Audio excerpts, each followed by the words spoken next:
ஒரு பால் பாக்கெட்டோட விலை என்ன? ஒரு பால் பாக்கெட்ல ஆரம்பிச்சு மளிகை ஜாமான் வரைக்கும் பாமர மக்களுக்கு அது தெரிவது கிடையாது அப்படின்னு நீங்க நினைக்கிறீங்க. அதனாலதான் இந்த தெருமுனை பிரச்சாரமே. அவங்களாம் தெரிஞ்சுக்கிறட்டும் பால் பாக்கெட்டோட அன்றைய விலை என்ன, இன்றைய விலை என்ன. ஒரு 300 ரூபாய் கொண்டு போனா ஒரு பை நிறைய ஒரு குடும்ப தலைவி மளிகை ஜாமான் வாங்கிட்டு வந்துருவாங்க. இன்னைக்கு உங்க யாராலையாவது வாங்க முடியுமா? 300 ரூபாய்க்கு வாங்க முடியுமா மளிகை ஜாமான்? அவங்க கொடுக்கிற 1000 ரூபாயில உங்களால என்ன பண்ண முடியும்? ஆனா நம்ம தளபதி தேர்தல் அறிக்கை கொடுத்திருக்காரு. ஒவ்வொரு குடும்பத்திற்கும் தலா 2500 ரூபாய் தரப்படும். 2500 ரூபாய்ங்கிறது ஒரு சாதாரண குடும்பத்துக்கு ஒரு மளிகை ஜாமான் வாங்குறதுக்கு பயன்படும். 1000 ரூபாயை வச்சு என்ன பண்ண முடியும்? ஒன்னும் பண்ண முடியாது. எங்களுடைய கண்ணோட்டம் எல்லாம் மக்களை நோக்கியே. எங்களுடைய இளைஞர் போர் பட்டாளமே ஒவ்வொரு நாளும் அவர்களால் முடிந்த உதவியை மக்களுக்கு செய்து கொண்டேதான் இருக்கிறார்கள். அதை இந்த காரைக்குடி தொகுதி மட்டுமல்ல, அனைத்து தொகுதியிலும் அனைத்து மக்களும் உற்று நோக்கி கொண்டே இருக்கிறார்கள். இதுதான் 2026 உங்களுக்கு சரியான பாடத்தை கற்றுக் கொடுக்கும். நீங்க 5000 இல்ல 10,000 கூட கொடுங்க, யாரும் உங்களுக்கு அடிமையாக மாட்டாங்க. ஒரு சின்ன குழந்தை கூட சொல்லுது தளபதி வந்தா நல்லா இருக்கும். பெரியவங்களை கேளுங்க. ஒரு பாட்டி மாடிக்கு நாங்க ஓட்டு கேட்டு போறோம்.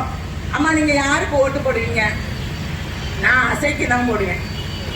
அவங்களுக்கு விஜய் கூட சொல்ல தெரியல, நான் அசைக்கு தான் ஓட்டு போடுவேன். ஏமா அப்படி சொல்றீங்க? ஆண்டவனே வந்து ஆண்டுகிட்டு இருக்கான். என்னத்த பண்ணாங்க? சொன்னது எதையாவது செஞ்சிருக்காங்களா? இல்ல. கொடுத்த வாக்குறுதிகள் எதையாவது மக்களுக்கு நிறைவேற்றி கொடுத்திருக்காங்களா? இல்ல. ஒரு பஸ் ஒண்ணு விட்டாங்க ஐயா, மகளிருக்கு பஸ் ஃப்ரீ அப்படி சொல்லி விட்டாங்க. அதுக்கு என்ன பேசணுமோ பேசுறாங்க, ஓசி பஸ். ஆனா நம்ம தளபதி அறிக்கை கொடுத்திருக்காரு, எந்த கலருலாம் சொல்லல.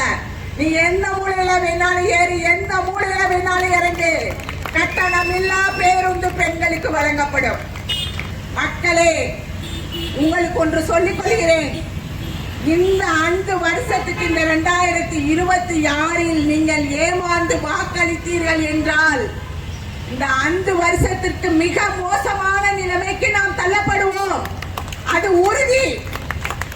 நம்ம தளபதியால நம்மளுக்கு அறிவிக்கப்பட போற வெற்றி வேட்பாளர் நம்ம தம்பி பிரபு. அவங்க ரொம்ப எளிமையானவங்க. நம்ம எளிமையா அவங்கள சந்திக்கலாம். நம்மளுடைய தேவைகளை அவர்கிட்ட போய் நம்ம எடுத்து சொல்லலாம். அதை காது கொடுத்து கேட்கக்கூடிய ஒரு தலைவர் தான் நமக்கு தேவை. எம்எல்ஏவை பார்க்கணும்னா போய் வாசல்ல போய் 1 மணி நேரம் உட்கார்ந்து இருக்கணும்னா அந்த எம்எல்ஏ நமக்கு தேவையா? தேவையில்லை. நம்மெல்லாம் ஒருத்தர் நமக்கு தேவை. நம்மள அண்ணனா இருக்கணும், தம்பியா இருக்கணும், மாமாவா இருக்கணும், மச்சனா இருக்கணும். அந்த மாதிரி ஒரு ஆள் தான் நமக்கு தேவை. அந்த மாதிரி ஒரு ஆள் தான் தேர்ந்தெடுத்திருக்காரு நம்ம தளபதி. நம்ம தளபதி வேட்பாளர்களை சும்மா தேர்ந்தெடுக்கல. மக்களுக்கு யார் சேவை செய்வா அவங்களதான் அந்த தொகுதியில நிப்பாட்டணும் அப்படின்னு நினைச்சு தேர்ந்தெடுத்த ஒரு வேட்பாளர் தான் நம்ம பாசத்துக்குரிய சகோதரர் வெற்றி நாயகர் டாக்டர் பிரபு சார் அவர்கள். அவர் வெற்றி மக்களால உறுதி செய்யப்பட்ட வெற்றி. ஆனா பல்லாயிரக்கணக்கான வாக்கு வித்தியாசத்தில் அவரை ஜெயிக்க வைப்போனாங்க. கண்டிப்பா அதுக்கு மக்கள் எல்லாருமே, நாங்க போற இடத்துல எல்லாருமே சொல்றாங்க, அவரை இன்ஸ்டால பாக்குறாங்க, பேஸ்புக்ல பாக்குறாங்கன்னா அவர் செய்யறது தானே போடுறாரு, செய்யாததை போடலையே. அவரை பாக்குறதுக்கு இளைஞர்கள் விரும்புறாங்க. போற இடம்லாம் அவரோட போட்டோ எடுக்கணும்னு ஆசைப்படுறாங்க. என் வீட்டுல உங்க போட்டோவை வச்சுக்கணும்னு நினைக்கிறாங்க. எதனால? அவரை அவர் குடும்பத்துல ஒருத்தர நினைக்கிறாங்க. அதனாலதான் அவரோட போட்டோ எடுக்கணும்னு நினைக்கிறாங்க. எல்லார் வீட்லயும் பாருங்க, ஒரு காது குத்தா இருக்கட்டும், கல்யாணமா இருக்கட்டும், நல்லதா இருக்கட்டும், கெட்டதா இருக்கட்டும், ஏன் கூப்பிடுறாங்க அவரை? இந்த ஊருக்குள்ளேயே பிறந்து வளர்ந்தவர் பிரபு சார். அவருக்கே தண்ணி காட்டணும்னு நினைச்சா முடியுமா? முடியாது. என்னென்ன மூல முடுக்குள்ள இருந்து நீங்க என்னென்ன வேணாலும் பேசலாம். ஆனா நகரத்திலும் காரைக்குடி சுற்றியுள்ள கிராமப்புறங்களிலும் எங்கள் அன்பு சகோதரரையும் அவரை ஈட்டெடுத்த தாய் தந்தையரை பற்றியும் நன்றாகவே அறிவார்கள். அதை நீங்க யாரு என்ன பேசினாலும் மாற்ற முடியாது. அதை மாற்றணும்னு நினைக்கிறத விட்டுட்டு வேற ஏதாவது 2 பிட்ட போடுங்க, ஜெயிக்கிறதுக்கு 2 ஓட்டு வாங்குறதுக்காக அது யூஸ் ஆகும். ஆனா இவரை பத்தி மாற்றி மக்கள்கிட்ட பேசி அதை ஓட்டாக்கணும்னு நினைச்சீங்கன்னா அது கண்டிப்பா நடக்காது. 2வது, சட்டம் ஒழுங்கு எப்படி இருக்கு? பெண்களுக்கு எங்கேயாவது பாதுகாப்பு இருக்கா சொல்லுங்க? பெண்கள் இவ்வளவு பேர் உட்கார்ந்துருக்கீங்க, உங்களுக்கு எங்கேயாவது பாதுகாப்பு இருக்கா? ஸ்கூலுக்கு போற பிள்ளைங்கள்ல இருந்து 100 நாள் வேலை திட்டத்துக்கு போற பெண்கள் வரைக்கும் பாதுகாப்பு கிடையாது. முன்னாடி எல்லாம் 1 வயசு குழந்தைய ஏரியாப்புல விளையாட விட்டா பக்கத்து வீட்டுல தானே விளையாண்டுட்டு இருக்கோம், ஒன்றும் பிரச்சனை இல்லை அப்படின்னு நினைப்போம். ஆனா இப்ப குழந்தைய காணானா உடனே பதறாங்க, ஐயோ பிள்ளைய காணா. ஆனா அப்ப என்ன சொல்லுவாங்க, ஏத்தா பதற, உள்ள பக்கத்து வீட்டுல தான் விளையாண்டுட்டு இருக்கோம் அப்படிதான் சொல்லுவாங்க. ஆனா இன்னைக்கு அந்த வார்த்தை யார் வாயிலையும் வர்றதில்ல. ஐயோ பிள்ளைய காணா, டிவில என்னென்னமோ பாக்குறோம், தேடு எங்க இருக்கு பிள்ளை. அந்த நிலைமைக்கு நம்ம தள்ளப்பட்டிருக்கோம். 1 வயசு பிள்ளைக்கும் பாலியல் வன்கொடுமை, 80 வயசு பாட்டிக்கும் பாலியல் வன்கொடுமை. இது எல்லாம் நடக்காம இருக்கணும் அப்படின்னு நினைச்சீங்கன்னா அதுக்கான சிறந்த ஆட்சியை கொடுக்கக்கூடிய தலைவர் யார்? விஜய் தளபதி அவர்கள். அந்த தளபதி அவர்களை நாம் தேர்ந்தெடுத்தாதான் பெண்கள் நிம்மதியா இருக்க முடியும். பெண்களுக்கான பாதுகாப்பு திட்டத்தை ஏற்படுத்தி கொடுக்க முடியும். அதை தன் கையிலேயே வைத்து கண்காணிப்பேன்னு சொல்லியிருக்காரு. அதே மாதிரி சிலிண்டருக்கு மானியம் தரேன்னு சொன்னாங்க, தந்தாங்களா? இல்ல, சிலிண்டர் தட்டுப்பாட்டிலேயே வந்துருச்சு. ஆனா வருடத்திற்கு படிச்சீங்களா எல்லாரும்? எத்தனை சிலிண்டர் தரேன்னு இருக்காரு?